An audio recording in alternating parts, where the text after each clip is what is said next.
Okay, we are live. We have the great honor to have one of the best, one of the best analysts, one of the best channels joining us today on this live stream. We have Brian from the New Atlas. I'm sure everyone knows about you, Brian. Everyone follows Mm. your channel, everyone follows your analysis. I know I follow your analysis every single day. Whenever you have a new video, I'm watching it and I'm learning a whole lot. But Mhm. before we get started and say hello to you, Alexander, and to you, Brian, I want everyone to know that I will put the New Atlas YouTube channel, as well as the Telegram, as well as all the links where you can follow Brian's channel, the New Atlas, in the description box. And when the video is over, I will have everything pinned on top as a pinned comment. So, Brian, how are you? Welcome to this live stream.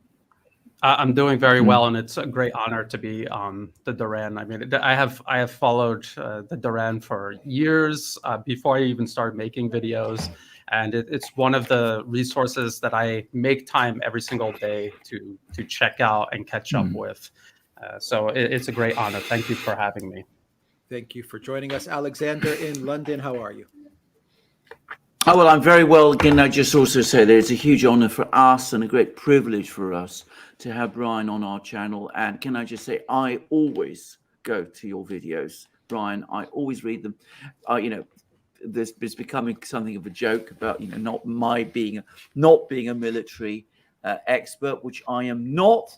But I've learned all kinds of things about HIMARS missiles, harm missiles, tornadoes, all these kind of things, but also an awful lot about military tactics, strategy, etc., from going to your channel. And also, of course, your political and analysis and international affairs analysis is outstanding. And I've learned a lot about that, about things from going to your channel also. So it's a great privilege for us. Well, I think we can. Shall we get on, Well, yeah, because we've let's got just say hello to much everybody to that is talk watching about. us. Yeah, Let's just say hello yeah. to everyone that's watching us Mm. on Locals, on Odyssey, on Rumble, and streaming on YouTube as well. The Duran.locals.com. Mm. Hope everyone is doing well. And a quick hello Mm. to our great moderators. Valies, thank you for that super chat. And Valies is, of course, moderating, as well as Zariel in the house. Alan Watson is with us today. Hello, Alan. How are you? Mm. And who else is moderating? Let me just do a quick scroll here to see if I got all the moderators. I think that is everyone moderating at the moment. So, hello to our moderators. Thank you very much for everything that you do. And thank you to Sanjeva for that super chat as well. Came in early. Hope you're doing well, Sanjeva. Let's get started, everybody. The topics we're going to talk Yeah. about: Ukraine, Russia, China, Taiwan. Alexander, let's open it up and let's get things moving. Yeah. Yeah. And can I just say, one of the stellar things about your analysis, Brian, and it's a point which I think we want to develop, is that these crises that we see, Taiwan, China, Ukraine, Russia, they're interconnected. In fact, you could almost say, at least I think, that they are essentially all part of one great crisis. And it's a crisis that's been played out by various powerful people in the West, trying perhaps to maintain or sustain a geopolitical position that they gained to some extent by default, in my opinion, at the end of the Cold War. And of course, what it's doing is it's causing enormous disruption and chaos in many places. And I, shortly before we did this program, I sent you an article in National Interest, from National Interest. I thought it was a very interesting article. Now, the United States, as Brian, of course, knows, a lot of you know, is full of magazines, articles, publications that cover foreign policy, and they're all products of the foreign policy blob.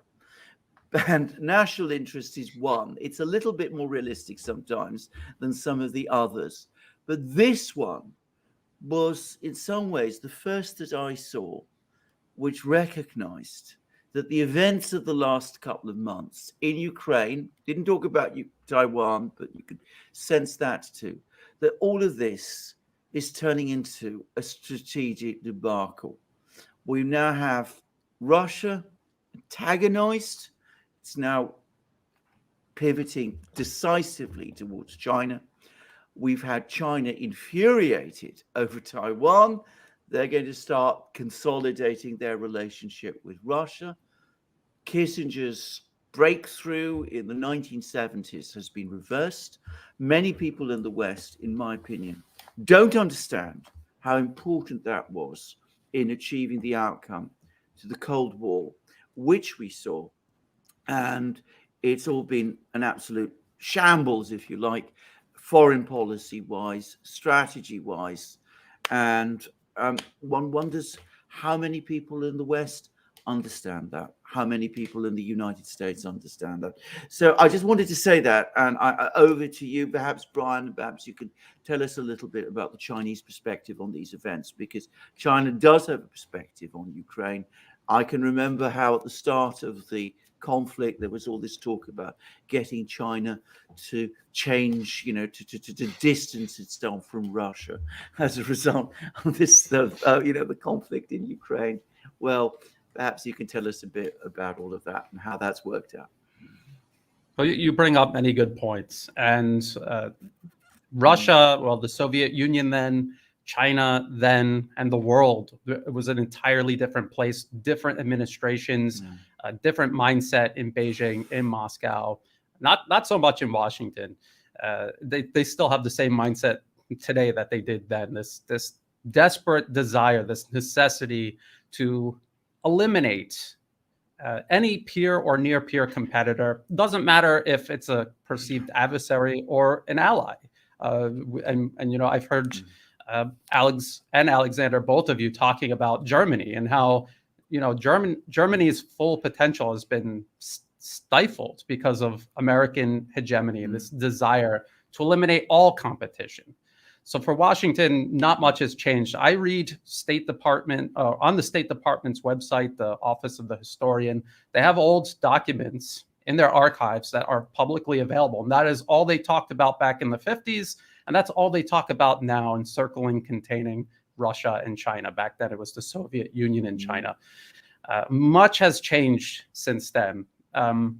There's a lot of Cold War myths that still persist today. I'm based in Thailand. A lot of people perceive Thailand to be a major non-NATO ally of the United States, but so much has changed over the last several years since I've been living here, almost 20 years now, to the point where they are closer to China than they are to the United States. They want to keep their access open to the export, America as an export market, but they're not interested in any sort of military alliance.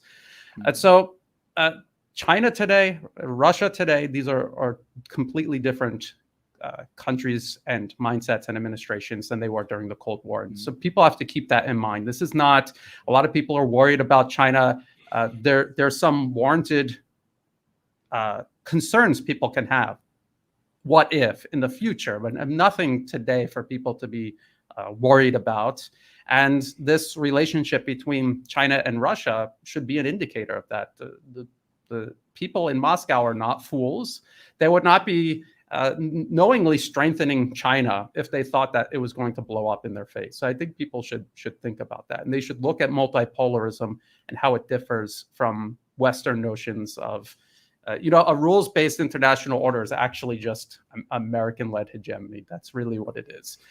So we have to keep all of that in mind when we're looking at situations today. And you're absolutely right. The situation in Ukraine, the situation in Taiwan are directly linked. This is the United States trying to eliminate peer and near-peer competitors, Russia and China. And if you look at the way they're doing it almost exactly the same. There's many differences between Ukraine and Taiwan, but the methods that the United States is using, the way they're building up groups of opposition in Ukraine and also in Taiwan, very, very similar. They use the same organizations. The National Endowment for Democracy is heavily involved. Sending military aid, that is very similar. And the way they're trying to use both Ukraine and Taiwan as a battering ram against their adversaries in Russia and in China. So there's a lot of similarities, and it's all linked. When we cannot separate what's going on in Ukraine from what's going on in Taiwan, which is why I try to impress upon my audience, anyone that will listen. If you understand that the US, the Western media, they're lying to you about Ukraine, then I don't understand why people would not also understand they're being lied to about Taiwan and China. They're lying about it just as much, if not more. They perceive China to be an even bigger threat than Russia. And we could already see how this whole situation with Russia is blowing up in the West's face. And now imagine this unfolding in a conflict with China, how much worse everything will be. Exactly. Can I just say, yeah. Can I just say, talking just to deal with a few of the sort of granular points that you've been making. Now, I've been to China, I've been to Russia. I can be pretty sure that, if I'd gone back in a time machine to the time when Kissinger was going to Beijing, and I'd visited Moscow or Beijing at that time, it would have been totally different from the United States. It would have been a completely different place then. I mean, you wouldn't have been able to, far less advanced, far less modern. It would not have been recognizably as modern countries. Soviet Union, very different. China, very, very different. I don't think people in the United States understand how much these societies have changed. I mean, I really don't. Whereas the United States in that time, since the early 1970s, has changed much less. I mean, there's obviously been some, material advances. We have mobile phones and computers, which we didn't have in those days. But if you took a time machine to the 1970s, the early 1970s in the United States, you'd see things that, are reminiscent of what you see today. Whereas took a time machine to Moscow or Beijing in the 1970s, you'd have found a completely different, much poorer, much less developed world. And this is true, not just of China and Russia, it's true of everywhere. So the idea that the United States can preserve that enormous dominance that it had in the 70s is impossible. It can't be done. It is the world is much bigger relative to the United States today than it was then. And having said that, you have to say this: American political leadership, the quality of leadership, the caliber of leaders, in my opinion, the mindset might have been the same, but their skill was much greater. I mean, it's very difficult to imagine a Kissinger-type figure appearing today in the United States, going outside, the conventional wisdom, making secret trips to Beijing, sending ping pong teams to play ping pong with the Chinese, establishing, contacts with people like Zhou Enlai and Mao Zedong in the way that Kissinger did back then, and listening to what leaders in China and indeed in Russia at that time had to say. You just don't find that anymore. So the world has changed. The United States has changed less, but the political leadership in the United States has deteriorated, or so it seems to me. And it's also become a lot more belligerent. And this, I remember the United States at that time. All right, it was locked in the Vietnam War, so some people might dispute that. But I don't remember people in the United States, in the leadership of the United States, looking at that time to challenge head-on superpowers like Russia and China in military conflicts. On the contrary, all the desire at that time was to avoid doing so. I agree completely. And I want to kind of build on that point. You have to think about it in terms of technology also. Western domination, Western imperialism for generations was predicated on this huge advantage, technological advantage that the West had over absolutely everyone else. I mean, they were going into other people's lands. They had guns. The natives had spears. I mean, that was the disparity. Today, that disparity is gone. And I would say this has been happening slowly but surely since probably the turn of the century. I remember 2006, Israel trying to go into Lebanon. And there are all of these expectations that Israel was going to have a very easy time doing that. And they were frustrated. And that ended very poorly for them. And that was because this disparity between Israel with their Western weapons and Hezbollah and what they have acquired, the disparity has diminished. And this is what's going on with Russia, China, and a lot of countries that buy their arms from Russia and China. And you could translate that over into economics also. What the West was able to do decades ago, countries today can now do. They can start aerospace enterprises. They can start developing satellites, and more and more nations are starting to launch their own satellites. They're building their own satellites and sending them up with Russia and China. So this is the technological disparity narrowing. And what you said about the quality of leadership in the West, they just seem so much more insecure now. They also seem like a generation of people who inherited their power rather than earned it. They don't understand the full depth of responsibility that comes along with that. And it I think is reflected in their decisions.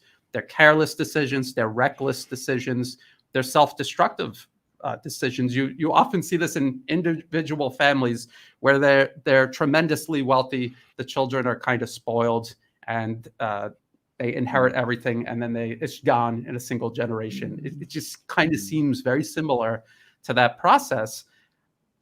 American leadership now, if they were responsible, if they understood the gravity of what's going on, they would understand the futility of fighting against multipolarism. They would find a role for the United States to play among all of these other nations rather than insisting on imposing themselves upon all other nations, which I just simply think is not possible anymore. I agree. So what is China going to do in Taiwan? Coming straight to this question. I mean, they reacted very strongly to Pelosi's visit.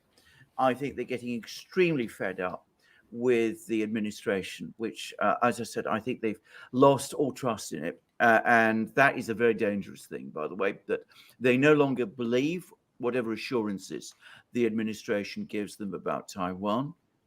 I think, and perhaps this is something you can talk us about, but I think for the Chinese, Taiwan is an existential issue.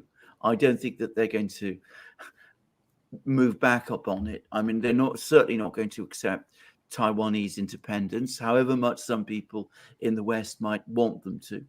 So what are the Chinese going to do?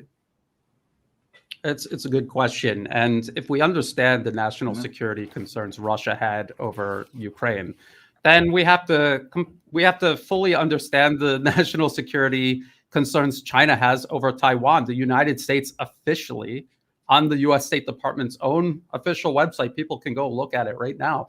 They don't recognize Taiwan as an independent country.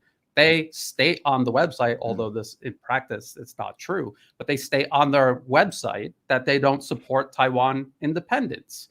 And what does that mean? If Taiwan is not independent, then who is it dependent on? It's part of China. It's under the People's Republic of China, the government in Beijing. So understanding that, and then looking at what the United States is doing, the admission that they made that they have U.S. troops in Taiwan training Taiwanese forces. That is a huge, I mean, could you imagine if it was the other way around? China was secretly sending troops into California or Texas without Washington's knowing. How much of a breach of national security, territorial integrity, violation of everything we understand as international law, and yet the United States is doing this to China through Taiwan. Nancy Pelosi going to Taiwan, being told not to go, and then going anyway, and that out of one side of her mouth saying, "Oh, we still honor the one China policy," while her being there is an open violation of it. So what is China going to do about Taiwan? I think they understand that time is on their side. And the party here that is desperate for a confrontation is the United States, because the window of opportunity for the United States to do something militarily and have it be in any way successful, every year that goes by, the chances are lower and lower and lower. And we could even see in Ukraine how Western military might, the myths surrounding it, are unraveling. We can see that. And people may or may not know this. A lot of Chinese military technology doctrine, it originates with the Soviet Union and Soviet era systems, and they've modified them, they've improved upon them, and they are at least as good as the Russian technology we see in action right now in Ukraine. So just imagine just on a much, much bigger scale. And one thing that China has that Russia does not have is this enormous missile arsenal, long range, medium range, short range missiles. They can reach everywhere on Taiwan, everywhere around Taiwan. These are missiles that can hit targets on land. They can hit aircraft carriers out at sea, and they have huge numbers of them. So even if the US were to come up with some way to intercept them, they have so many that they could simply overwhelm America's ability to intercept them. And then, of course, Taiwan is an island. It is not like Ukraine sharing a border with the EU.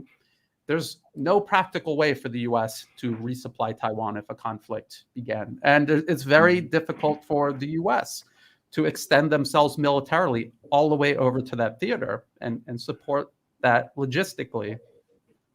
We have to think about that in regards to China's thinking, what they would try to do. I think they would try to avoid a conflict, but they're very clearly preparing for one. These military exercises that we've seen, they are crossing lines that they normally wouldn't. Not that they recognize those lines, but they respected them out of a desire to avoid further escalation. The so-called air defense identification zone. This is made up, has no root in international law. It is established by definition in international airspace, and China, for the most part, respects it. Go ahead, Alexander. It looks like you had a question. Yeah. No, I was just going to ask, I mean, you mentioned that the US still has a window. What are the assets that the US can bring to this military confrontation now, which gives some people in the US some hope that if they do something now, they might be able to achieve something. Can I just say we've had programs with Larry Johnson, who's of course an ex-CIA person, and he's still in contact with people who are in the intelligence community, and they are telling him that there's a particular US military officer, senior military officer in the Pacific, who is going out of his way to provoke confrontations with the Chinese. He's not, universally supported, by everybody in the Pentagon. But what is it that drives these people? What do they think that the US would be able to do, given all these missiles that you're talking about that the Chinese already have, the aircraft, all these things that they're positioned? What is it? What are the assets that the Americans believe they have that they can use to, reverse the situation in Taiwan? I think the United States, and they've written policy papers saying so. There could be some other plan that they haven't aired publicly, but the idea is they're not going to beat China militarily. That's not going to happen. China has nuclear weapons. They're fighting in their own territory. Actually, almost all of their military is in Chinese territory or around it, unlike the United States, which is spread out across the globe. They're not going to protect Taiwan. They're not going to be able to declare Taiwan independent and then protect it. That is not going to happen. It's just like Ukraine. Ukraine is going to lose this conflict with Russia. That is guaranteed. The same goes for Taiwan. So what is America doing? They're saying they're going to protect Taiwan, but they have no intention of doing that. They're going to use Taiwan as a battering ram against China. They will try to make it as bloody, intense, and protracted as possible. And then with you see the media storm that they've created against Russia over Ukraine. They're going to do the exact same thing against China over Taiwan. And what they will try to do is justify using the US Navy, which is a blue water fleet. It extends all around the globe. They will use that in a manner to attempt to block Chinese trade at sea, maritime shipping at sea. And in their mind, they think this is going to strangle China. This is their plan. This is what they think will collapse the Chinese economy, create unrest internally, just like they thought the sanctions against Russia would do a similar process against the government in Moscow. This is what they've got planned. And then it's really a race between China developing enough alternatives to be able to circumvent or survive that, and developing their own navy to counter the U.S. Navy that far out. Because what the U.S. would do is not necessarily cut off shipping at Chinese ports, although they have mentioned that. They've talked about mining Chinese ports. As crazy as that sounds, they could cut off straits. They could try to impound Chinese ships or ships bringing goods to and from China at different choke points around the globe. We see them stealing Iranian tankers. I know, Alex, you've talked about Greece, their involvement in this. They would do something similar to that, but just on a massive scale, as large scale as possible. This is what they would try to do. And they imagine that will give them the opportunity to topple a government in Beijing, which is something they've dreamed of doing since the 80s. The seemingly good relationship between the U.S. and China was really the U.S. just trying to work their way in and change them from the inside out. And it didn't work. It didn't work. And China has been wise to them probably from the very beginning. And certainly now they understand full well. Russia and China, they're both, maybe this is off topic a little, but they obviously would like to maintain the status quo. They would like to maintain a positive, constructive relationship with the West. The West is just making it impossible. I agree about the second completely, by the way, your last point. I didn't think the Russians were looking for a confrontation with the United States. On the contrary, they went out of their way for decades to try to find some kind of a modus vivendi, and with the Europeans too, from their point of view. And I really want to stress this because, I've been to Russia, I've talked to many Russians, including, people who are in the academic world. Their priority, and I'm sure this is true of China too, is economic development, addressing the many problems that still exist within their society. They are certainly not looking for a confrontation at this time. They feel that they've been maneuvered into it. And it's because in Russia they feel they've been maneuvered into it. And this is a very universally shared view. That's one reason why opinion about it is so solid. Would Chinese opinion be solid as well? I mean, would the Chinese people be prepared to take whatever economic hit this caused? And we're going to come to the effect this would have on Western economies in a moment. But in your view, would Chinese society rally to the government, support the government if there was this kind of blockade on China? I mean, I think I know the answer to the question, but what is your view? Yes, absolutely. They would. China's history, the century of humiliation, they remember what the West did to them, and it's very similar to maybe Russians during the collapse of the Soviet Union and what the West attempted to do. Rather than make a constructive relationship with the Russian Federation, they just went in and tried to loot everything and divide the country up. That's what they tried to do. And it just goes to show you, 100 years ago in China or at the end of the Cold War in Russia, this is the mindset that the leadership in the West has. And Russia and China, they both have to protect against it. I think the respective populations of both countries, they're ready to unify, and they're ready to do whatever they need to do. I mean, if people in China, they have seen their lives improve over the last couple of decades. The pace of progress there is breakneck. Even young people can see how things are improving. And if they see the United States trying to threaten that, I think they would. I think they would understand the necessity, and they would do what was necessary to meet the challenge. I went to China in 2017. I went to Shanghai, which I suspect is one of the more westernized cities in China. Westernized in inverted commas, because it's completely Chinese, actually. But anyway, I mean, you see more Westerners there. I have to say that was overwhelmingly my impression.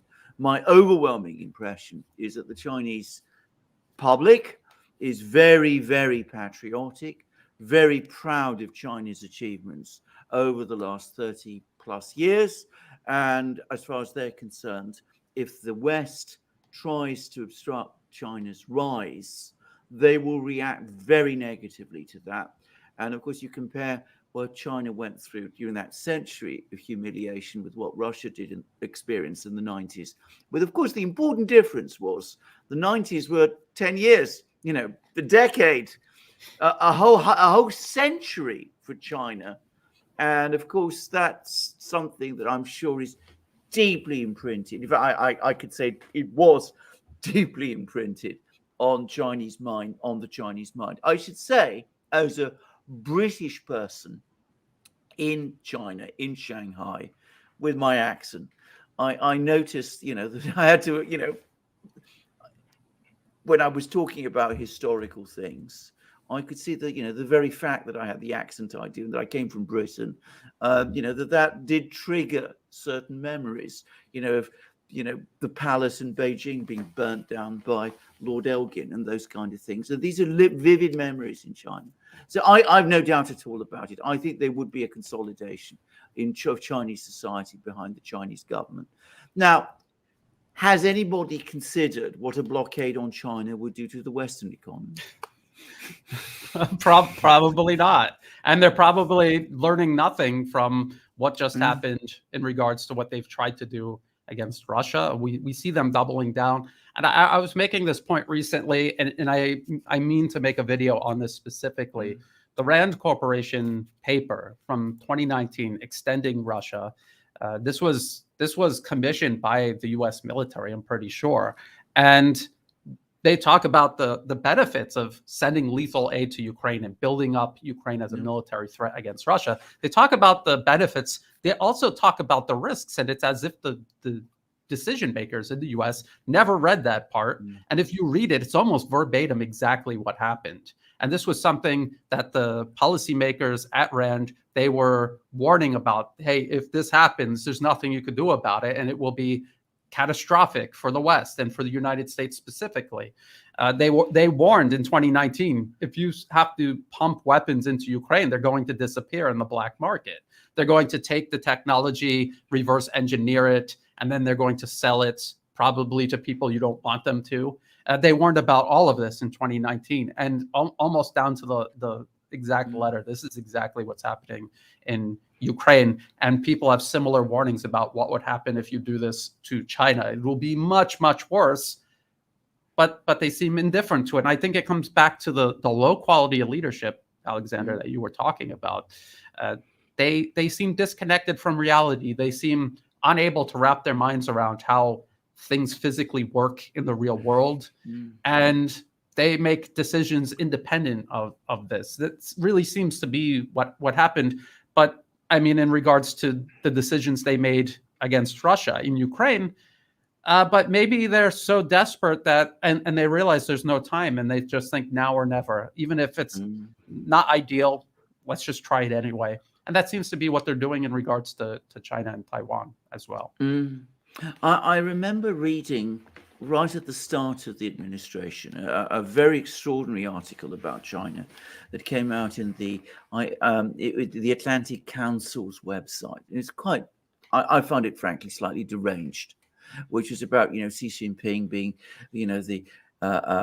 this sort of Stalin Führer figure out to conquer the world, which seemed wildly improbable. I mean, he's been around for quite a long time by now. He's not shown much sign of wanting to do any of these things. But anyway, that was what it was saying. And there was a passage in it which really struck me, which is that the person who wrote this, and we don't know who it was, but it was clearly someone in the administration, was saying that if the United States doesn't act to ensure its own global leadership, its hegemony, then it will just become a normal country.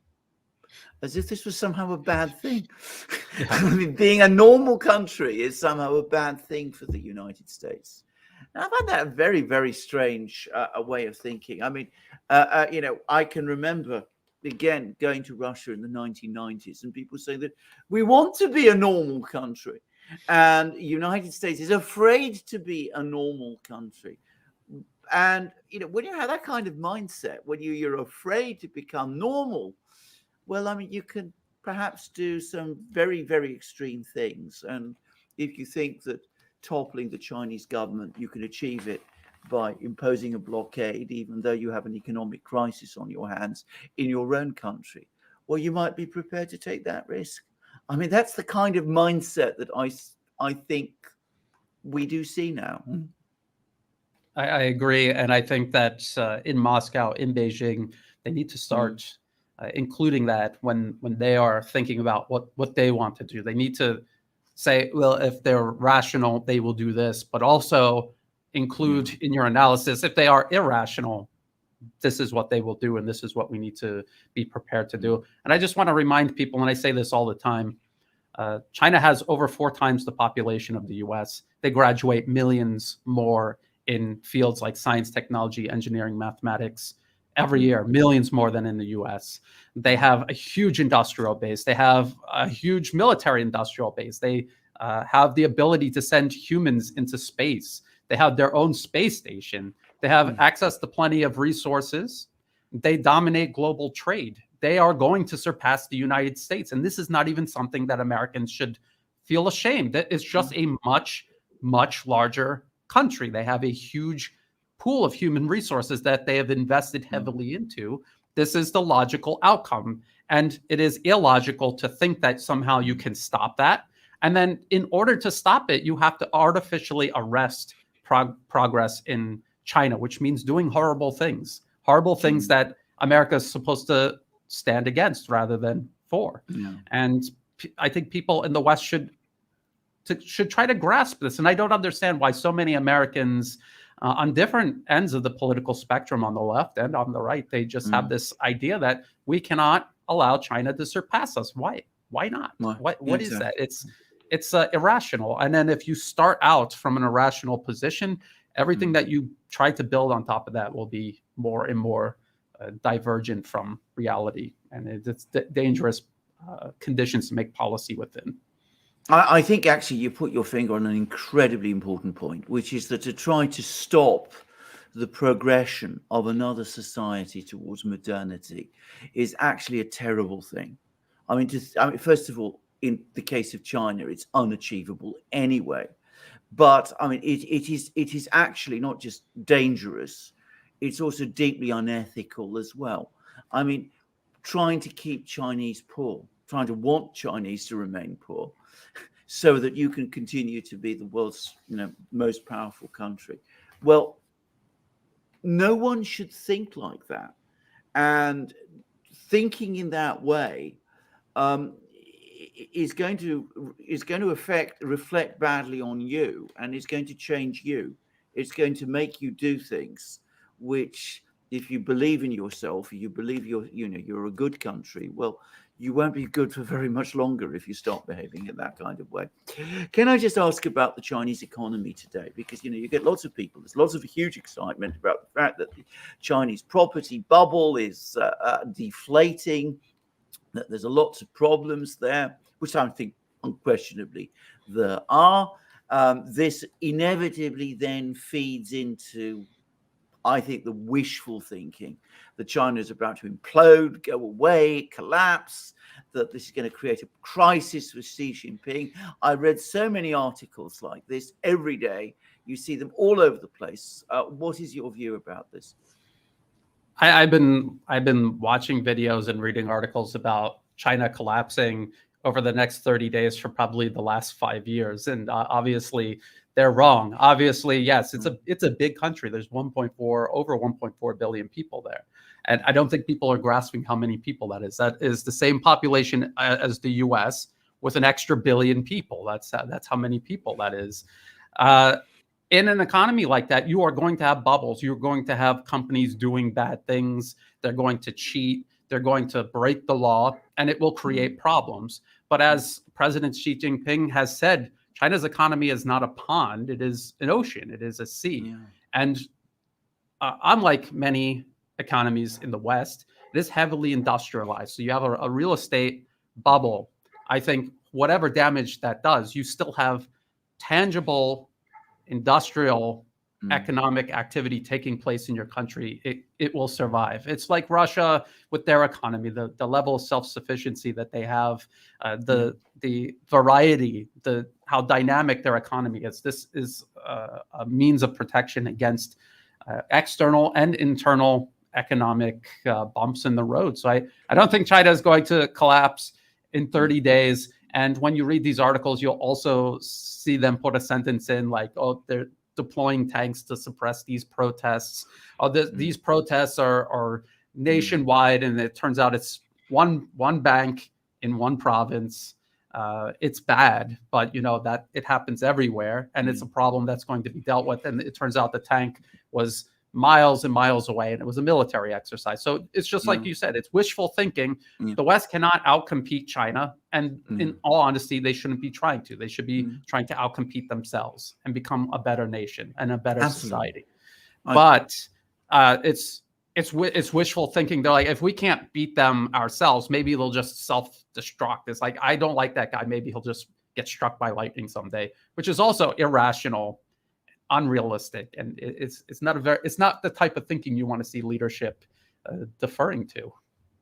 I totally agree. After all, it's as if we don't have bubbles in the West as well. Yes. I mean, we've got bubbles all the time. The British economy basically floats on them, if I could say. I mean, we are essentially an economy built on bubbles, as far as I can tell, at least in Britain.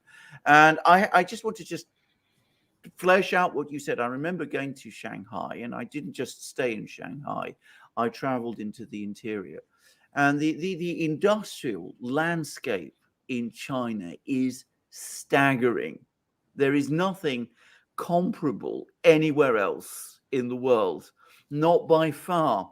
And the other thing that I have to say that I noticed is that, you imagine, giant factories, but of course it isn't like that. I mean, there are undoubtedly giant factories, but there are hundreds and thousands of small businesses, small manufacturing businesses doing little things with all the inherent flexibility that an economy that has that can actually bring to bear. And this is, again, something which a lot of people, I think, in the West just simply don't understand and simply don't see. And, you could, it's definitely an economy which can absorb a lot of bubbles, a lot of problems, but it will come through. Anyway, I wanted to now swerve back towards Russia and towards Ukraine, because of course I did a program for my channel just before we started, and I've noticed that there's now been this great change of narrative again in the West. A couple of weeks ago, there was going to be this great counteroffensive in Kherson region, and this was dominating the media, especially Britain. We were reading all about it, the villages that would be recaptured in northern Kherson, the build up that was happening there. I remember at the time that Severodonetsk was about to fall, Severodonetsk is about to fall, but, the other side of the story is that Ukraine is gaining ground in Kherson region and is about to launch this offensive in Kherson region. Well, the offensive, which is supposed to be in the second half of August, hasn't happened. So now we have the new narrative, which is that it's in stalemate. The war is in stalemate. It's stalled. That the front lines have become frozen. What would you say in response to this? I just want to finish one last thing regarding what you said about China, and then I will get into this. A lot of people you went to China, you saw it. I went to China. I arrived by ship in Shanghai, and then I traveled by train all the way to Kunming, and I saw a lot. I saw a lot of China. And that was back in 2007, and that was before the high-speed rail. And even then, it was unbelievable. It is, when they say you have to see it to believe it, that's for real. You have to see it to believe it. I've never seen a place busier than Shanghai. It was unbelievable. And a lot of people say China is a communist country, and then I don't know what they're imagining in their head when they hear the word communism. But just like you said, they have private property, they have small and medium businesses everywhere.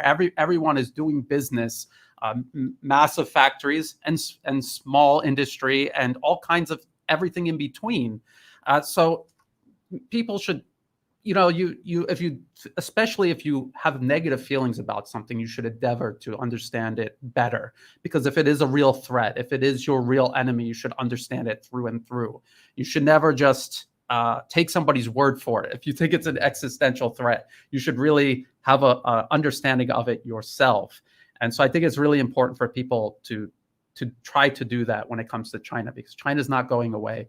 It will surpass the United States, and you need to understand what's going on in China rather than deferring to media, who we can see clearly is lying about absolutely everything that goes on in Ukraine, which circles me around to your question about Ukraine. And now we're in this stalemate, which of course is not a stalemate.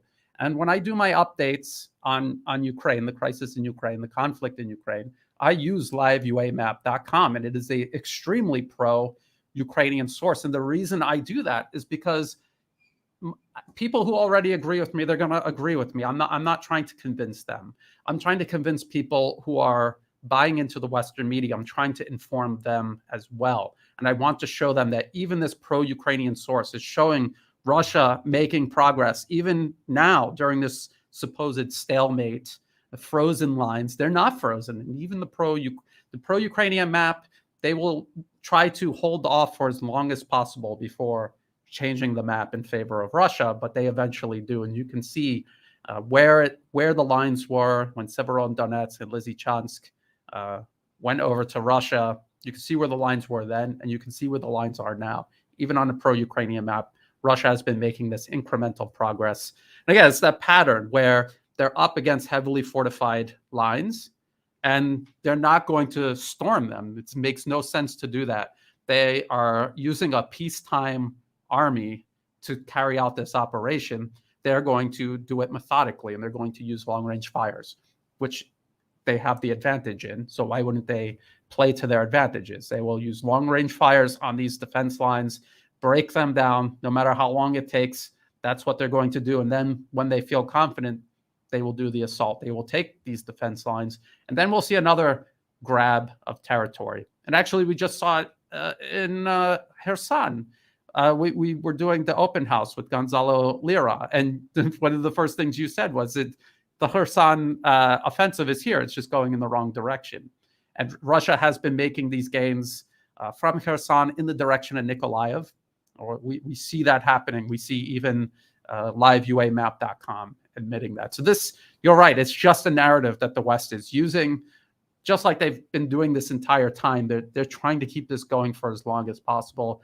I was just watching a video Alex was doing, talking about, it's about money. It's about sustaining the money that they're making. In their mind, maybe it's going to extend Russia. That was the whole point of arming Ukraine in the first place. But they're also making huge amounts of money, if nothing else, from this. So they're going to try to keep it going. I don't think we see signs that they're maybe exploring off ramps, but it doesn't seem like they're ready to commit to that yet. Doesn't seem like it.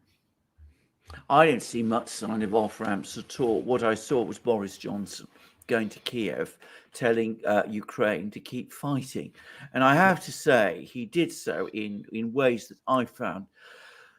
Well, I say straightforwardly, I mean, I live in Britain. I have a British citizenship. And I'm very, very attached to this country. I felt ashamed because, once again, Boris Johnson is egging Ukraine to keep fighting. And, of course, the price for that is paid by Ukrainians, ultimately. I mean, we pay an economic price in higher gas prices and all that. But, of course, it's Ukrainians who are paying the price in their lives. Anyway, what I quickly wanted to say about this is that, of course, if Russia advances, 3 kilometers, that might be very consequential if those 3 kilometers include a fortified place like this village, Pesky, for example, which is heavily fortified. I mean, it might be very difficult to advance against those kind of fortifications. And if you're able to take that place, Well, that is significant. It might be more significant to advance there than to advance somewhere which is undefended, less significant rather to advance, more rapidly somewhere which is undefended and which actually doesn't add anything to the war. So I think people need to be a little bit more, perhaps, understanding of that kind of thing. I wanted to turn to these new military supplies. We've had this $3 billion package. There's also Scholz has been talking about a 500 million euro, I think, package from Germany. Now, I was reading today that Ukraine may get some of these weapons from this $3 billion package in 3 years' time. 3 years.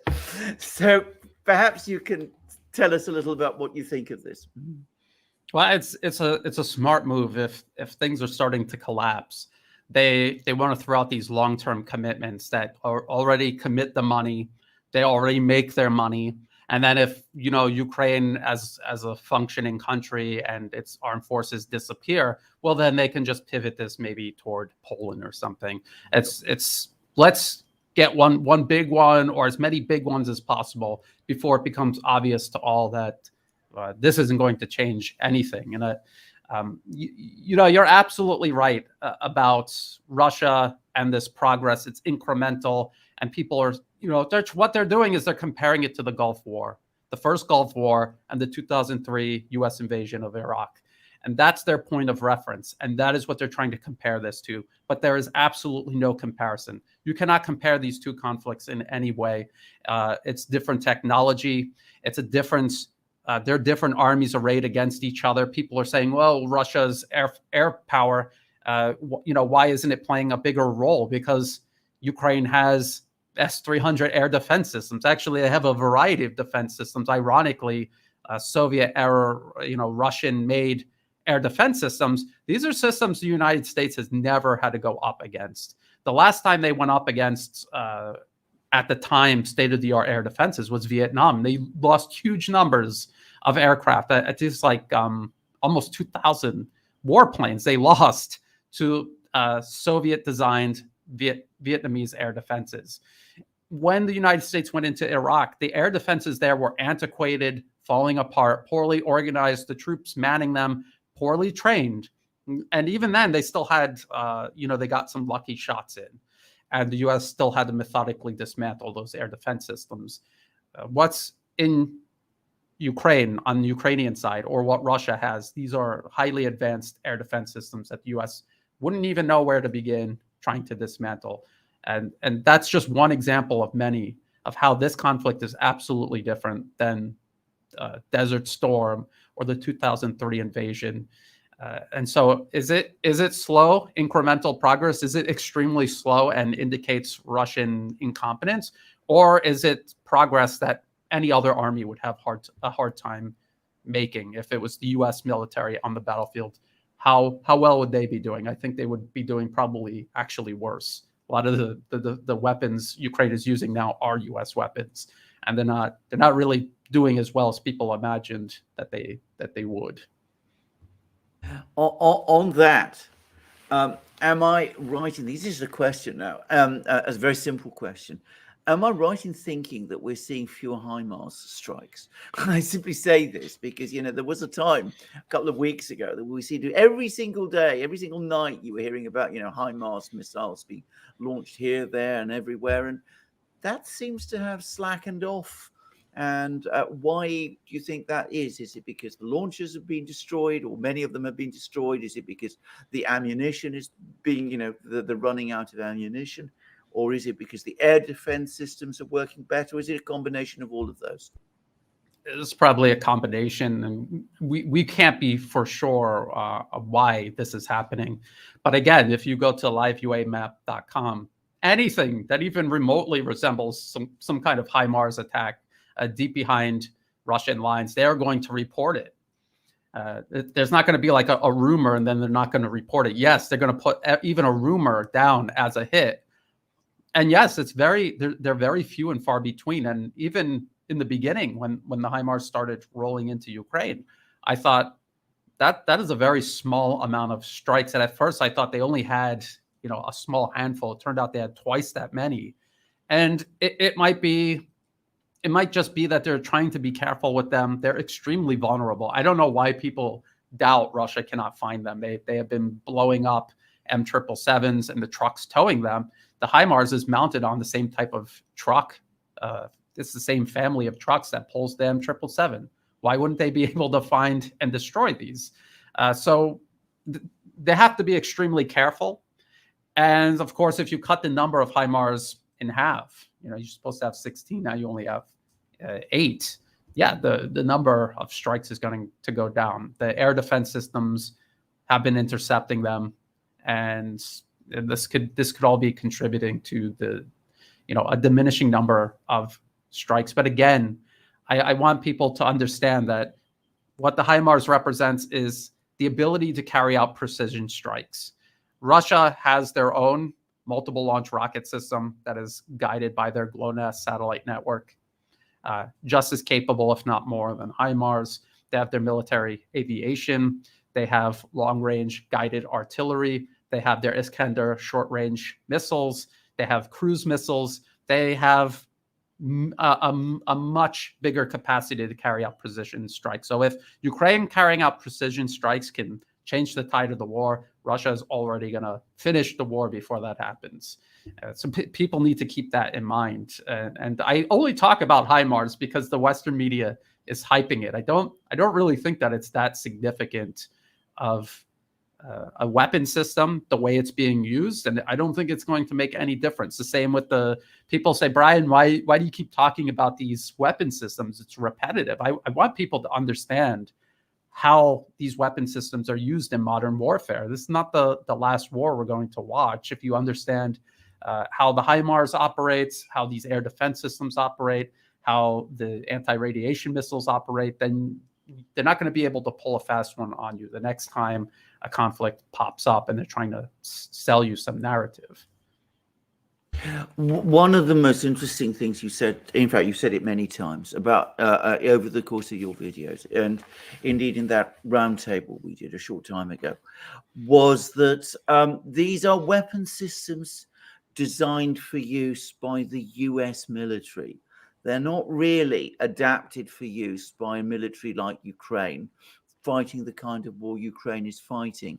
And that reminded me, by the way, of an article that Scott Ritter wrote about the M777s, that these are much more delicate, refined guns than the kind of robust guns that, churn out artillery at a vast quantities, because that's how the United States uses its guns. They're sort of sniper type things, and that they would be exposed to mechanical breakdowns, repeated mechanical breakdowns in Ukraine. And that appears to be the case, by the way. He was absolutely right about that. And that these systems require enormous amounts of training. And Ukraine doesn't have the time, the space, the ability to provide the levels of training that these weapon systems need.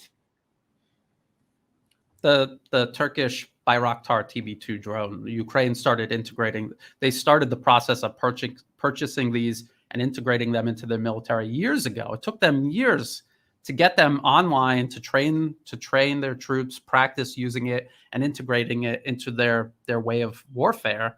And it still made no difference. But that's how long it actually usually takes to integrate a new weapon system.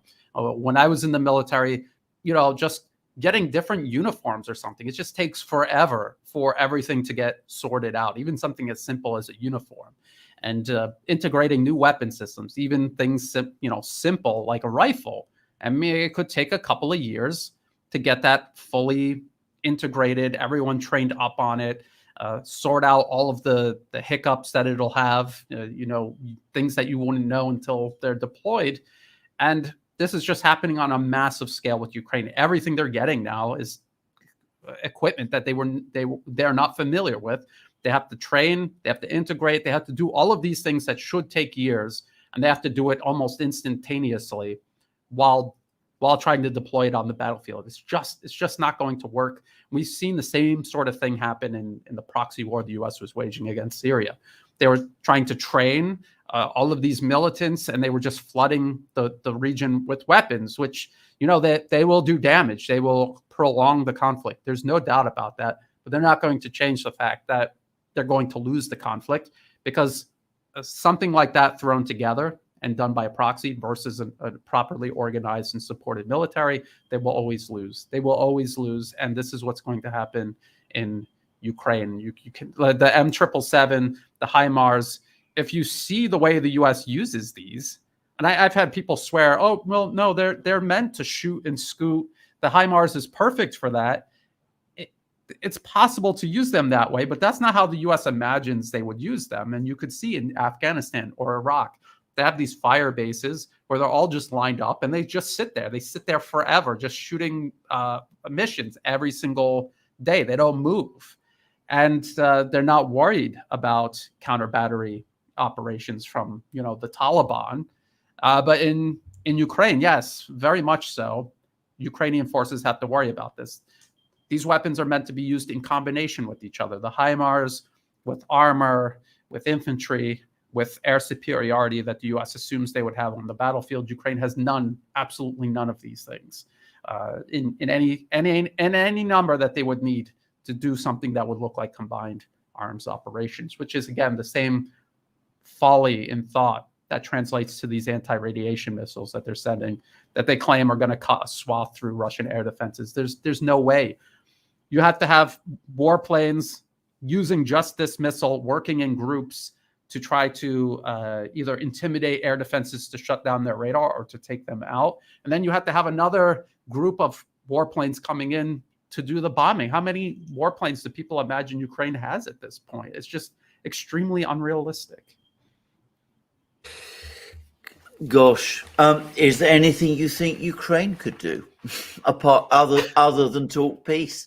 I mean, because to me, I've been arguing for this continuously, that is what Ukraine needs to do. I know it's what you've been calling for as well, a negotiated solution, which is becoming more difficult all the time. But could Ukraine, at least in theory, do something that might stabilize its military situation at a time, by the way, when its economy is also sliding down? I mean, we've had warnings now from the central bank that that Ukraine is recklessly overspending to sustain the war. So is there anything Ukraine could do in this situation, from a military point of view, withdraw to the Dnieper, build new defense lines, do something of that kind that might stabilize the situation, buy time, buy, maneuver room? Could they actually do anything? Or is it just going to continue this grind of, Ukrainian soldiers being killed in Donbass, holding on to undefendable positions? Anyway, just my question there. Yeah, I mean, it's a lot like the West thinking somehow they're going to stop China's rise. It depends entirely on wishful thinking. Why don't we just try to extend the conflict as long as possible and hope Russia sabotages themselves? Because really, that's the only hope Ukraine has, is if Russia makes some catastrophic mistake somehow, and I can't even imagine what it would be, but somehow make a catastrophic mistake and somehow throw the conflict maybe. But other than that, no. And this is the thing. Ukraine should never have fought this conflict in the first place. It was entirely unnecessary. And we could read US policy papers for years, stretching back years. This was always the plan, was to use Ukraine as a battering ram against Russia. There was no thought about what Ukraine would look like afterwards. This was using a country as a disposable weapon against an adversary. And they fully intended for Ukraine to be expended and then discarded. And we've seen the US do this many times with their proxies. And this is exactly what they had planned for Ukraine. Now, the reason they did regime change in 2014 was because any politician, however corrupt or incompetent, looking at their own best interests or the best interests of the country, even if it was just so they can continue robbing the country, they would look at this and they would say, that is a cliff that we are going to fall over, and I have no interest in doing that. So they put in extremists, ideological extremists. We're all familiar with what ideology that is. They put them in knowing full well that these people, in pursuit of their ideology, will do incredibly irrational things, and precisely the irrational things we need them to do to use and expend Ukraine as a proxy. And that is exactly what happened.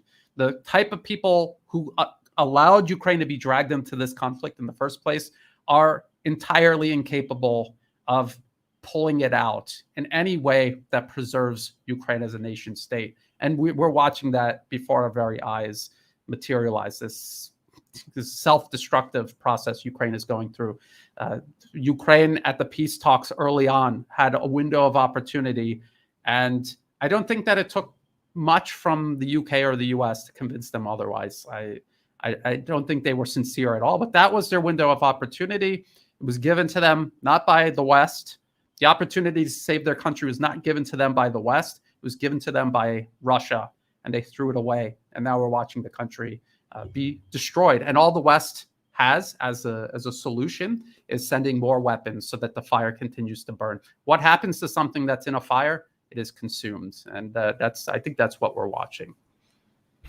Can I just say, I completely agree with everything you said. And I should say one of the things that I find most demoralizing about the rhetoric that we're getting from Western capitals and Western media about this is that the underlying play in Ukraine, the Western play in Ukraine, has been unbelievably cynical. It's been using the Ukrainian people, the Ukrainian army, Ukraine itself, for some kind of very complicated geopolitical game, which, to be honest, I don't even fully understand, actually.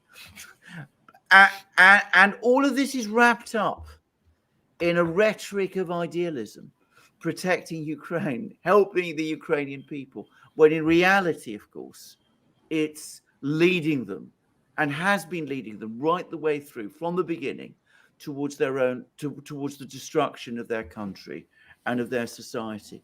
And I have to say, I mean, just to make that particular comment, using countries for me as, counters on some kind of great chessboard, pieces on a chessboard, is a deeply immoral thing. It's trying to play God with other people, which I think is profoundly wrong.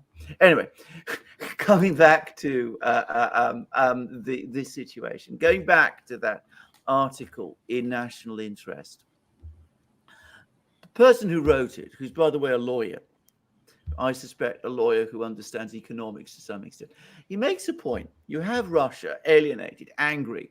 It's got powerful military, but it's also enormously rich in natural resources. It's got agriculture, it's got oil, it's got gas.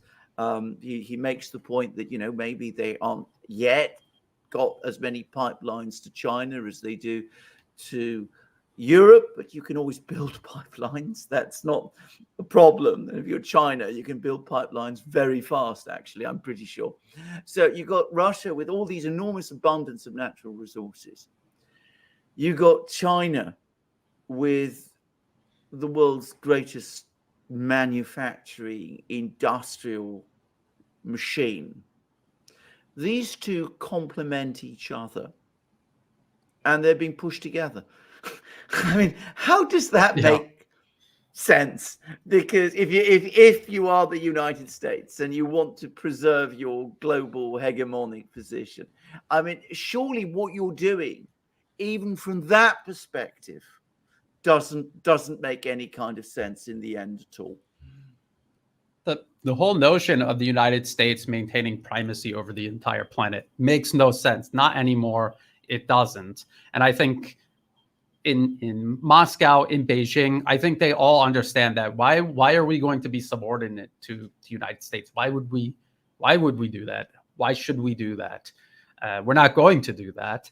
And I think it's completely unrealistic. We're talking about using nations for your own geopolitical design. So the idea would be, let's somehow put a wedge between Russia and China. There's no way to do that. Who in either Moscow or Beijing would be foolish enough to do that? what would the United States, because everyone can transparently see that the US is pursuing primacy for its own interests. And that is why in Ukraine, the government was not a wonderful government in 2014, but they had to overthrow it because even that government could see through what the United States was trying to do, trying to use Ukraine for. And this is why they needed to put extremists into power, because those are the only people that would go along with it. And they do the same thing in every single country. I'm in Thailand. The US is sponsoring regime change protests here. They've been doing it for years and years. And these are people, if you look at their background, they are extremists. They are irrational. They don't understand how anything works. And that is precisely why the US approached them. The US, simply by pursuing primacy, would have naturally driven Russia, China, and many other nations together. Any nation with leadership looking out for their own best interests, they are going to pool their resources together to avoid the danger the US represents. There's very, very few people out there who are not client regimes of the United States who do not see the danger the United States represents in its pursuit of primacy. If the US wanted to try to somehow put a wedge between Russia and China, they would have to change their whole the whole game that they're playing. They would have to abandon the idea of pursuing primacy, and they would have to try to present to one country or the other why that country is more dangerous than us. And everyone at this point, it's so clear that the United States is the most dangerous. Since the turn of the century, even the things the US accuses China of in absolute fiction pale in comparison to what the United States does on the global stage in front of everybody. So I don't know who they think they're fooling, but they're not fooling anybody, not that I know of. I mean, can I just say on the question of Russian-Chinese relations? I mean, people always look back to the period of the Sino-Soviet split, and it comes back exactly to the point that you made at the start of this program, that was a completely different world. I mean, the world that existed in the 1960s when the Soviets and the Chinese quarreled just doesn't exist anymore. Today's Russia, today's China, completely different places from what they were then. If you go, because this is this is where I was, this is the history which I studied. If you go and read all the sort of literature that the Chinese and the Russians were publishing against each other at that time, it's like, well, it's in a language. I don't mean it's in Chinese and Russian. It's in an ideological language which nobody uses anymore. I mean, to give an example, at the very start of it, before the quarrel really became public, the Chinese would publish articles about the Russians saying that they were Yugoslav revisionists. And the Russians would retaliate by saying the Chinese were Albanian dogmatists. Who talks like that nowadays? Yeah. And this is just a very brief episode in Chinese-Russian historical interactions. Now, Russia doesn't have the millennial history that China does, but Russia and China first established diplomatic contacts, in fact, people don't know, in the late 17th century. And there have been the ups and downs in relations throughout that time, but overall and generally, relations between China and Russia throughout all those centuries have tended to be mostly good. It's a brief period in the 60s when they became very difficult because of ideological issues. But this idea that there is this perennial, suspicion and dislike, and that they're frenemies today and that they're real adversaries has no historical basis. It's based on a misunderstanding constructed, as you rightly said at the start of the program, on a particular historical episode, which is never going to repeat itself, and assuming that it will is just foolishness. I absolutely agree. And look at the environment, socio-political, economic, technological. Look at the environment then, and look at the environment today. it is completely different. It would be like trying to build an igloo in the middle of the desert. This idea that the US has and the type of world that they're trying to stitch together, it is like building an igloo in the desert. Maybe back then it was nice and cold and that igloo would have been a great idea, but now it is a terrible idea. But because their plans stretch back to the end of World War II, really, this whole mindset stretches all the way back to World War II, and they're so inflexible in changing it, which I think is interesting. Russia and China, I would say, are extremely flexible in their thinking and their understanding of what is happening now. The desire to change with the times and to keep up with everything. And the U.S. still beating this drum for American primacy that stretches all the way back to World War II. And this is the world has completely changed, and they're still trying to build that igloo. And they don't even have a thermometer checking the temperature. And it's going to be as disastrous as building an igloo in the desert, and as futile. And we're, on a political level, these people, okay, but they're bringing hundreds of millions of people along with them as part of this. The US media particularly trying to convince Americans that the Chinese people are their enemies, or that the Russian people are their enemies, when nothing could be further from the truth, and creating this conflict to try to do this extremely irrational political project that should have died decades ago, but they're still doing it. I don't know what it's going to take. I'm not comparing the United States with the Soviet Union. I'm just saying the way a certain circle of interests collapsed and a new circle of interests took over, I think something very similar is going to have to happen in the United States. These corporations that fund these think tanks, that come up with these policy papers, that they pay lawyers to turn into bills and then send to Washington with lobbyists to go get signed off on, most of the time with Congress people not even reading it. And then also the media having them sell this to the public. That is actually how most US foreign policy and domestic policy is determined. And it's these corporations that drive this entire process. And these corporations they're watching their deeply entrenched monopolies deteriorate as multipolarism takes shape. It's more than just politics. It is the industry, the companies, the corporations in all of these countries diluting their market share. And that is something that's going to erode at their power. And they will fall apart, just like we see U.S. foreign policy falling apart. And hopefully, new circles of interest will take over that have a more constructive view of the world and America's role in that world. And hopefully that is how this gets rectified. I mean, that's how I hope it gets rectified. I mean, can I just say, because of course the other thing that's happening is that there is a world outside the West and outside indeed Russia and China that is watching these things and which is making its own assessments. And there was an event which you're not going to see much reported in the West, but there was an attempt at the United Nations on the 6th monthly anniversary of the Ukraine war to publish a very critical statement about Russia.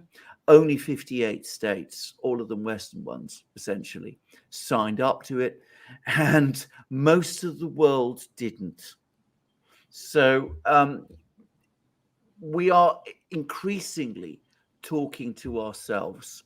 Well, Brian, I'm going to stop, but basically now I'm going to hand over to Alex. But before I do, there's just two questions that I saw, which I wanted to ask. One was from Sanjitha, which is about whether I've ever seen an academic being an assassination attempt on an academic, which is, of course, relates to the Dugin murder the attempted murder of Dugin in Moscow, and the murder of his daughter in place, and how people in the West seem to be taking this all extraordinarily coolly. And the answer is, my wife is an academic, and I have never seen a political assassination of an academic like that, or an attempted assassination of an academic like that. I can't remember such a thing.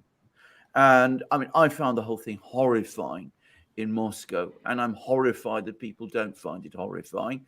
And of course, whatever you may think of Dugin, and I mean, he is, there's always been this assumption that academics have a kind of protection to talk, off beam in some fashions. and they shouldn't be threatened or attacked in that kind of way. So I've never come across that.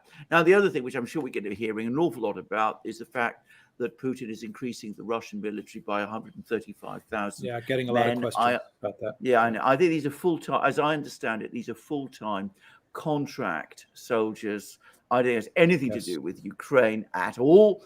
I think it is entirely a response to the deterioration of the international situation, that the Russians are beefing up their long-term defenses. So I just wanted to say that very clearly. I mean, obviously this is a developing story. I haven't followed it, but as I said, if these are full-time contract soldiers, it's probably also a further indication of the growing movement in Russia towards professionalization of its military. So that's all I wanted to say about those two topics. So I've finished, Brian. I think you've answered my questions in a masterly way. I think this is I'm going to hand over to Alex now. Brian, do you have 10, 15 minutes to answer a couple of questions that we have for you? Sure. Yeah, I just want to add on about this assassination. You could see that Ukraine cannot materialize anything on the battlefield, and this is how they're going about trying to have something to show for assassinations, sabotage, terrorism, and the West, who exactly as you said, the West claims that these are protected people in society, and this whole conflict is supposed to be about Ukraine, democratic Ukraine fighting against authoritarianism, Russia, and it's actually the exact opposite. Ukraine stands for absolutely everything. The regime in Kiev stands for absolutely everything the West is supposedly against, and yet the West is the chief facilitator of everything Ukraine is doing.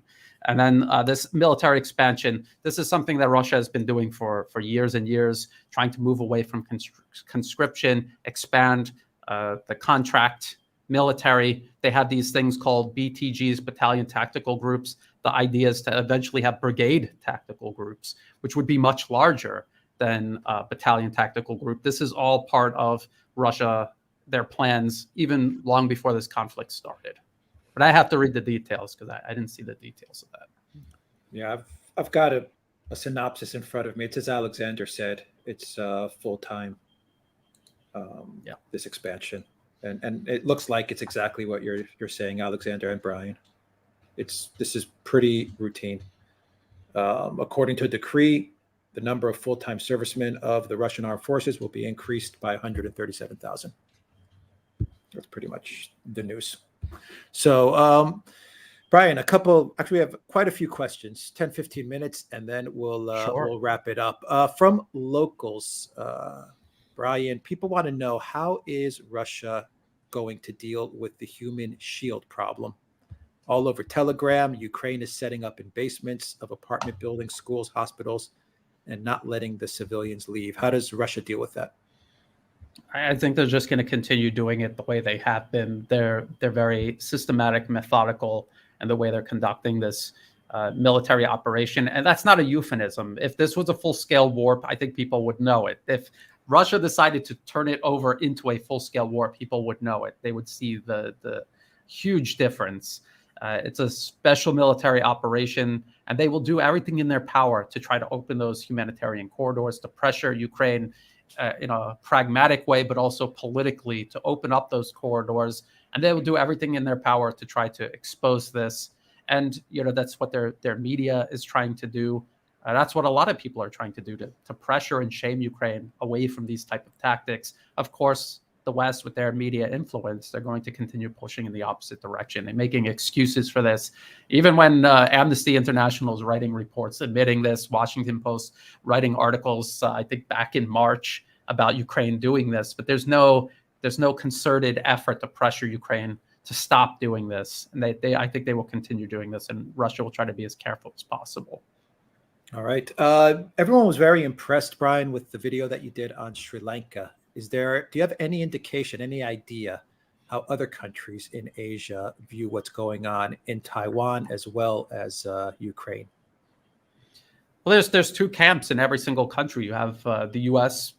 spends millions and millions of dollars in every single country to subvert it through the National Endowment for Democracy. That's one of my specialties, is exposing NED meddling around the globe. And so here in Thailand, for example, people being funded by the NED, they are going to just parrot whatever the United States says. In their minds, Taiwan is a free, independent country that China is bullying, which it absolutely is not, even by America's own admission. The agreements they made with Beijing, even. But then ordinary Thai people, either they don't care or they fully understand what's going on. And I think that's the case all across Southeast Asia. And I would assume across the rest of Asia, people understand this. I saw some comments in the chat about Okinawa and how people there don't want the U.S. military. I was stationed at Okinawa almost the entire time I was in the Marine Corps. They don't want us there. They don't want the Americans there. It is a blight on that island. When you get out of the camp, away from the gates, and you actually see where people actually live and work and study, and then you understand what the U.S. military, its presence means, how it undermines their dignity, how it impacts their life on a daily basis. And just imagine it being the other way around, some foreign nation doing that to you, to your community. Yeah. And so this is something that people across Asia are very aware of. And if you see a group of people who are not aware of this, it's likely they're either part of the NED, the organizations that they fund, or they're part of the audience that pays attention to what they say, which unfortunately is far too larger than it should be. All right. What would the Chinese people's reaction be if a potential invasion was to fail or to go badly? I don't see it under any circumstance how it would fail. It could go worse than expected. That's always possible. But I think the Chinese people would remain united. And if there was additional adversity, I think there would be additional. They want to see their country rise above this indignation that the West has subjected them to throughout history. They want to rise above that. And Taiwan is one of the last pieces of the puzzle for them to do so. So I think they're willing to pay quite a high price for that to happen. If they could avoid conflict, I think, yeah, they can. Time is on their side. But if it comes down to conflict, they will suffer whatever has to be suffered, just like Russian society. In the beginning, the siege of Kiev and everything, the Western media really made things look like they were going bad. Yet I think over time, the Russian people are becoming more united than ever to see this through. It's not a simple matter. It's not happening in a month or even a couple of months. It's a protracted conflict, and people are becoming united around it. I see the same thing happening in China.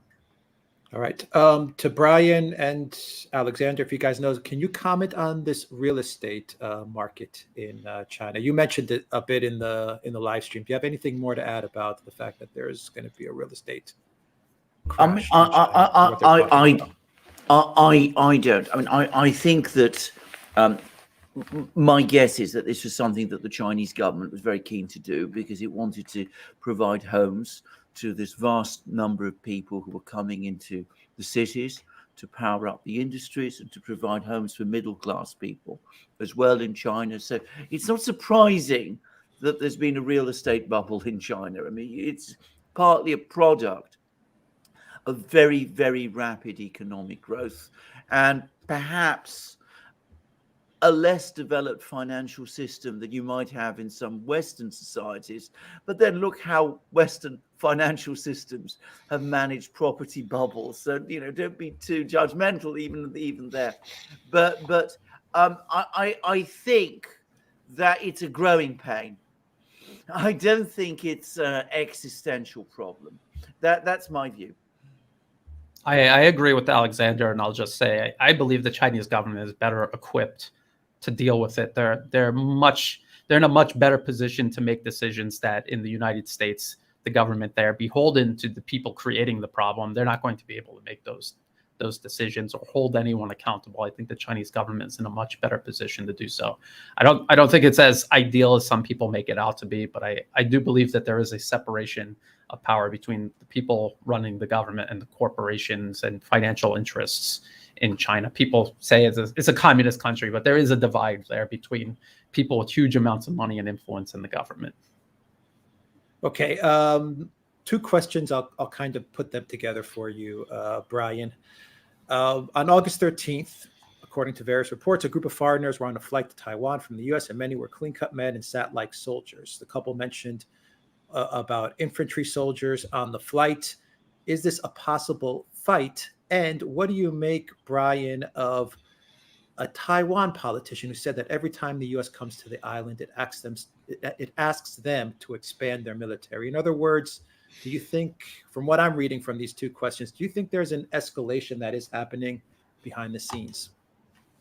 Well, the United States will try to escalate it as much as possible, and it's just up to Taiwan. Does not have a homogeneous political class. It is divided between two main parties, and the current ruling party, the Democratic Progressive Party, they are the dream client regime for the United States. They will do whatever the U.S. tells them. You have others who are not so keen, people in the military who are not so keen to go along with this. American soldiers going to Taiwan on a flight. I mean, we already know that the U.S. is quietly sending U.S. military personnel to Taiwan, at least for training. That's what people think they're there for. But there's also been policy papers that called for a human tripwire to be put there in Taiwan, so that if China decided to resolve it militarily, there would be American soldiers there. And if China attacked them, it would guarantee a U.S. response, and it would be there to deter China from doing it, which I don't think it will. I don't think it will deter China from doing it. So there's that. And of course, just like with Ukraine right now, however hopeless the situation is for Ukraine, there's still money to be made selling arms. And this goes for Taiwan also. Taiwan buys huge amounts of weapons from the United States, and they will continue until this whole thing is resolved. So that is money, and they will always pressure Taiwan to make themselves more money. I think right. We could all see that. All right. Well, let's do a couple of more, and then we'll wrap it up. Your thoughts, Brian? I don't know if you heard or read that article, that statement from Professor Clark from Sky News, where he said that Russia will be running out of ammunition in about, what did he say, 20 to 24 months, and then it's game over, lights out for Russia. What do you make of that? 24 months from now, or 24 months from when this started? Because 24 months. Even in I'll read you a quote. I have it right here. Even in artillery systems, it can only keep going, we estimate, for 20 to 24 months. That's a lot of time. A lot can happen in that amount of time. I don't know why they think that is like a big, and whatever deficiencies Russia is having, Ukraine has on a scale 10 times more, 100 times more. So I don't know what that's supposed to mean. And I don't think so. I think Russia planned for this well ahead of time. They expanded their military industry accordingly, and they will continue attempting to expand it throughout the duration of this conflict. So I don't see how they're not going to ever run out of, especially artillery shells. This is something that they can make in factories, and they will continue making it. Maybe there's a tipping point where they will only be able to make a certain amount. But again, 24 months, that's 2 years. So there's a lot that can happen between now and 2 years from now. I don't think that's a slam dunk of any kind. It's the worst hopium I've seen someone trying to sell. That is some pretty bad hopium. Can I just quickly add? Of course, I mean, I've seen Professor Clark before. I mean, he's one of these people. The Russians are always about to run out of their ammunition. The first time I saw that they were about to run out of their ammunition was articles which were appearing in the first half of March. And one of them was saying, and it's been repeated actually several times. I even saw the Daily Telegraph repeating this thing a little while ago, that Russia's going to run out of missiles because all Russian missiles operate on Ukrainian engines. I mean, they all come from this factory in Zaporozhye, which was true to a certain extent in Soviet times, but of course it isn't true anymore.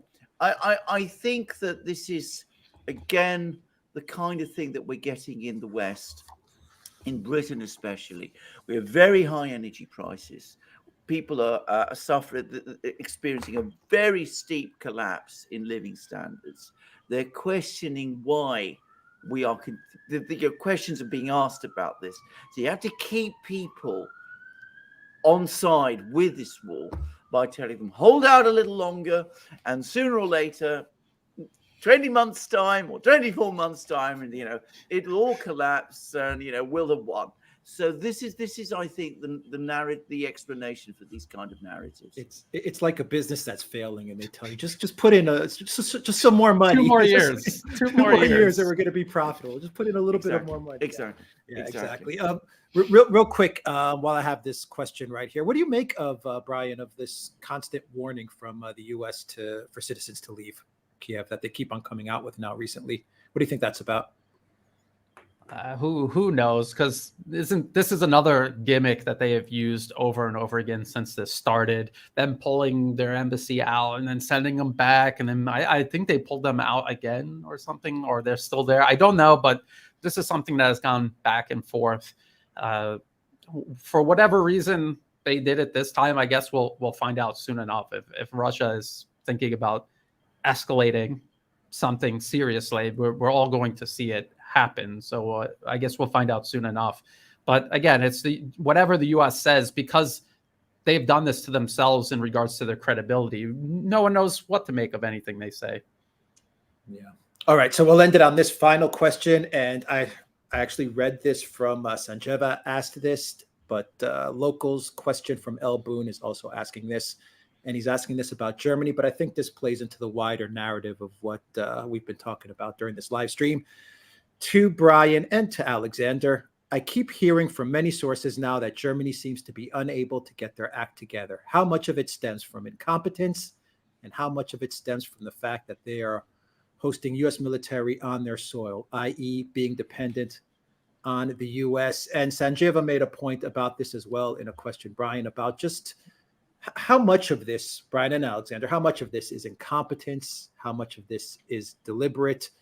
Not only in Ukraine, but also in Sri Lanka and across the European Union. What is both of your takes on this, Brian and Alexander? Well, if I can just talk quickly about Germany. I mean, there is a bit of both, in the sense that Germany has been very tightly integrated into the Atlantic structures for a very, very long time now. And it isn't just the American military presence in Germany. I mean, the American presence in Germany has been pervasive. And of course, this has acquired a lot of influence, a very powerful hold over a lot of people in Germany. It would be astonishing were it otherwise. But I think the biggest problem in Germany is not that. It is the provincialism, which I've talked about many times, of the German political class. This is a product, if you like, of the way in which Germany is very, very decentralized. So politicians in Germany don't have a sort of national perspective of policy. They tend to be very rooted in their communities, which is a good thing in some ways. But when they get to higher positions in Berlin, you often find them extremely out of their depth. And Olaf Scholz is an extreme case of this. I mean, he might have been very good in running Hamburg, but he doesn't have that global perspective or even a European perspective, or even an understanding of how things play in Russia, that the leader of a country like Germany needs to have if they're going to navigate their problems well. Now, that's a quick answer rather to a complex question. But I think incompetence plays a very big role here. And of course, the fact that they're part of a European structure which tends to reward incompetence, we've discussed this many times, is going to make that problem, which has always been there, even worse. And I'd like to add to that, because I agree with that. I'd like to add to that if the United States is meddling in the internal political affairs of nations outside their sphere of influence, like say here in Southeast Asia, where they build up entire parallel political parties and even institutions parallel to the sovereign institutions inside of a country, if that's what they're doing outside of their sphere of influence, it's twice as bad inside their sphere of influence. All of these countries in Europe have had their internal political affairs meddled in by the United States, maybe not necessarily through the National Endowment for Democracy, but there's all kinds of mechanisms. We see these scholarships and these forums that people are invited into at a young age. Their ego is stroked, and they work their way up into power, and they do whatever they need to do to keep feeding their hungry ego. The German Green Party that is now prominent in German politics. I have for years known about the Green Party, not because I study European politics, but because side by side with the National Endowment for Democracy, they have been meddling here in Southeast Asia. They work hand in hand with the National Endowment for Democracy, meddling in the internal political affairs of, say, here in Thailand, it was Green Party politicians who got directly involved in the protests here. And so it doesn't surprise me at all that they're back there in Germany serving U.S. interests at the expense of Germany's own best interests.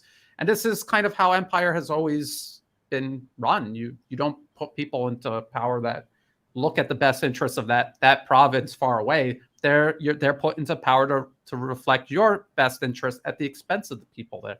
That's why the idea of empire is generally frowned upon by, I think, by most people. I saw a super chat pop up on the screen talking about the Communist Party in China, how they treat Christians. Who told you that they treat Christians poorly? Who told you that? Is it the same people who told you they're WMDs in Iraq, or that Russia is evil, that Dugin was Putin's brain? People have to really follow the money and these sources to where this information is coming from and look for evidence. Don't just, oh, I heard, because we hear about the Uyghurs in Xinjiang in China.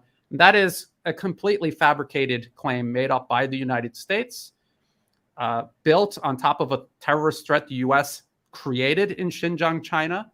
And then as China was dealing with that terrorist threat, they threw in this narrative about genocide. And if you look into it, it is just as dishonest as anything else the US has ever lied about anywhere else. China is not the first thing the Western media and all of these organizations that are in its orbit. It's not the first thing they're telling the truth about. So I just would like to caution people into buying into these narratives. Well said. Brian, is the EU being demilitarized? Yes. Yes. I don't think by design, but by just because this is what being short-sighted and not having a real vision for the future. They don't have a real vision for the future. It's self-serving to the point where they're not even being selfish in a way that is that serves their self-preservation in the long term. And you see people in our individual lives, we know people who are self-destructive. This is on a national, even regional level. It is quite sad because there's a lot of potential being completely wasted in this process. Fantastic. We'll wrap it up there. Brian, Alexander, any final thoughts before we sign out? I just wanted to say, first of all, it's been an absolutely fantastic program, and we've covered vast amount of ground. Brian, I just want to repeat again that this whole idea of treating nations like pieces on a chessboard is profoundly immoral. It's also irrational, just as Brian said, because nations are not chess pieces. It's bound to fail because nations, people have minds of their own. Chess pieces don't. So it's bound to fail. It's immoral, and it has created a huge amount of trouble is an understatement. And it's not going to do any good in the end for the United States itself. Absolutely. The source of the problem here is the West pursuing an objective that is unobtainable. And it is highly destructive just to pursue this. It's not sustainable, and we can see it falling apart. So just people need to keep that in mind. What is the answer? People always ask, well, what do we do about it? I mean, there are specific corporations with companies that we pay into every single month. We get that paycheck, and then we pay into these companies. Stop paying into them. The whole concept of multipolarism and the reason why it's prevailing over Western hegemony is there are alternatives. There are alternative companies. If you're in the West, start trying to spend your money more locally as local companies. Invest in your community. Stop giving your paycheck over to these corporations. And you'd say, Brian, I'm just one person. I can't make a difference. It was all of us over many, many years, each one of us paying into this that created it in the first place. It's going to take incremental patience to undo it. It's not going to be solved overnight. It's not going to be solved by electing a single individual. It will be a continuous process. And there's so much more to say on that topic, but that's the starting point. Stop investing in these companies and corporations that are driving these horrible, unsustainable policies in the first place. I wanted to say it's an absolute honor to be on the Duran. I would be happy to come back anytime. Just ask. We would, and we'll be very, very delighted to happy. have you. Yeah, absolutely. Brian, where is the best place where people can find you? I'm on YouTube right now, which I know is not a good idea. I don't monetize my YouTube. I was just talking about don't give your money over to corporations. I'm also on Telegram, and I post on Telegram several times a day usually. And if for some reason I'm kicked off of YouTube, I will tell you where you can find my videos elsewhere. I have everything backed up on Odyssey and Rumble. And if I get kicked off of YouTube, of course, that's where I will continue uploading my videos. And we will have all those links down below as a pinned comment. And I have also put all those links in the description box as well, where you can follow and find Brian, the new Atlas. Thank you very, very much, Brian, for joining us on this live stream. A fantastic stream. Thank you to everyone who watched us from Rumble, Odyssey, YouTube, and the Duran.locals.com to our locals chat. Thank you very much. Thank you to our moderators, Valies, Zarael, Alan Watson, Reckless Abandon. I think I also saw GEC in there as well. Did I miss anybody who was moderating? I hope not. But I think I got everybody that was moderating. Thank you very, very much for all of your help. Thank you to everyone in the chat. All the questions that we didn't get to in this stream, me and Alexander will do a dedicated live stream. And any questions that are directed towards Brian, I know people want book lists from you, Brian, about Asia and geopolitics. We'll pass them off to Brian, and Brian can figure out how he may want to answer those questions or give his recommendations on books and geopolitics and things like this. Thank you very much, everybody. Thank you, Brian. Thank you, Alexander. Take care. Thank you.